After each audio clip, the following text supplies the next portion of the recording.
Well, this episode I'm starting strong by tearing down my old Diff in order to sell it for some extra cash. But before I can cash in on that sweet money, I needed to remove the Diff center as it's not being sold with the housing. And this means draining the Diff of oil, which is quite a difficult process when it hasn't been drained in over 3 years. Naturally, I didn't want to get oil all over my skin, so I tried to be careful when using the drill. This is where I tried to undo it with my fingers. Just not enough. Let me grab the drill one more time.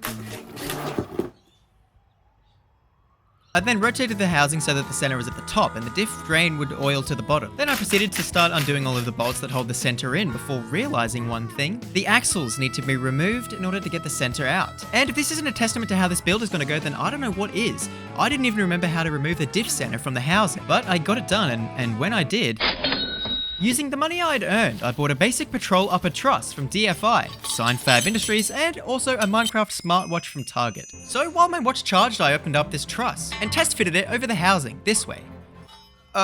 Or is it this way? I don't know, but I needed to remove this breather plug so that I could weld it up and remove the possibility of things falling into the ring gear and causing me all sorts of drama down the road. Or I guess technically, down the track. Get off the stage, you lousy prick! I grabbed a tape measure to find the center point of the housing, as these patrol housings aren't fully centered. The pumpkin isn't in the dead middle, which is something well, actually, I don't know if the Hilux ones are like that either. I have never actually checked, but I expected them to be in the middle, so I wasn't prepared for this, and this would help me find the center point to know which way this truss goes. Or at least I thought it would.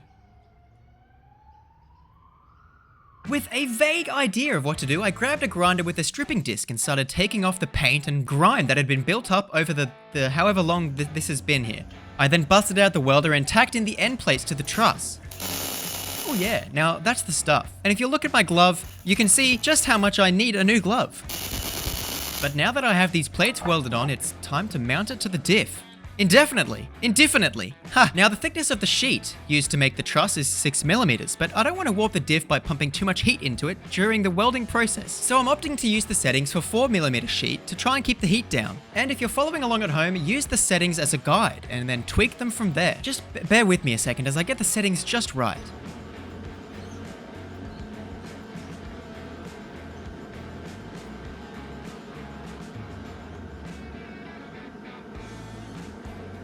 Now that you have your welder set to the correct settings, grab your earth clamp and ground your workpiece. It's time to weld. Now, when welding, make sure that there's plenty of flammable objects nearby and no real way to stop a fire from engulfing your house entirely.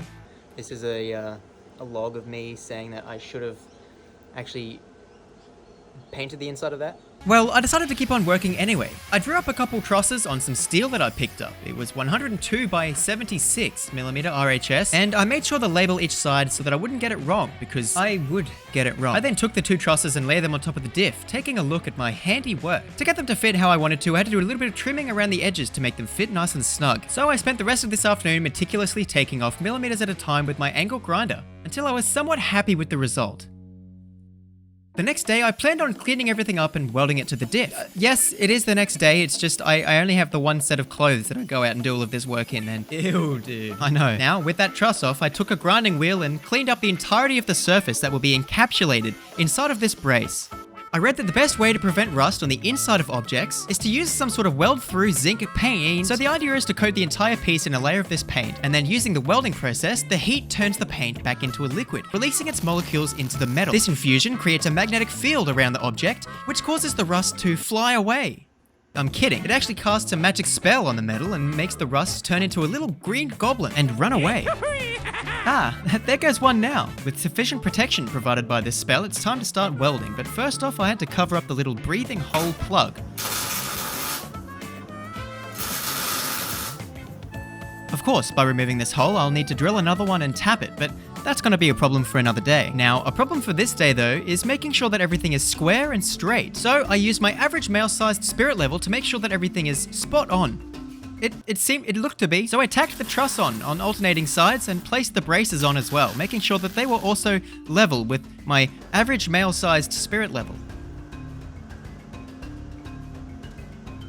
A couple of gently placed tacks later, I was wondering if they are called braces and not trusses, because the thing in the bit in the middle is the truss.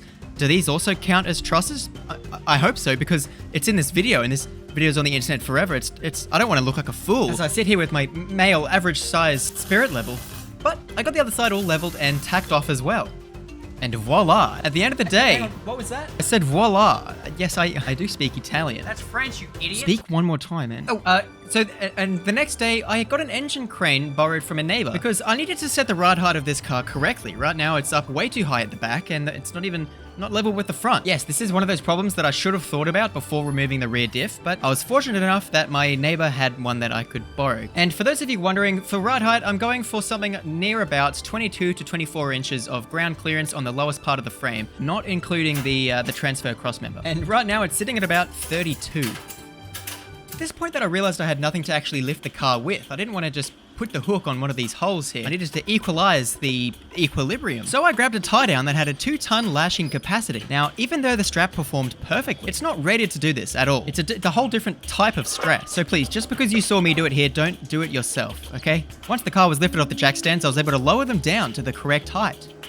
After double checking that it was correct, the car was lowered back down. It's kind of hard to do this gracefully. Before disconnecting the crane, I did check to make sure that it was stable and that it's not going to fall on me and kill me in the future. And would you look at that, we now have a nice level cab. Well, chassis. Oh yeah, and I also took the fuel tank out. I don't know why I didn't film it. I think maybe my phone was flat, but it was pretty much empty anyway, and there was just like 6 bolts holding it on, so I was able to take that out pretty quick. Evidently though, I don't have anywhere to put it. If you need one, let me know. I have a spare fuel tank. I won't be reusing this. Something else arrived in the mail the next day. It was a little bit scary, a little bit daunting. It made my heart beat, which is good because I wanted to get this done. It was a flat pack weld race diff cover pumpkin guard thing. It came with absolutely 0 instructions, and I sort of just had to make it fit as I went, which was quite hard because there was all these weird angles that nothing specified.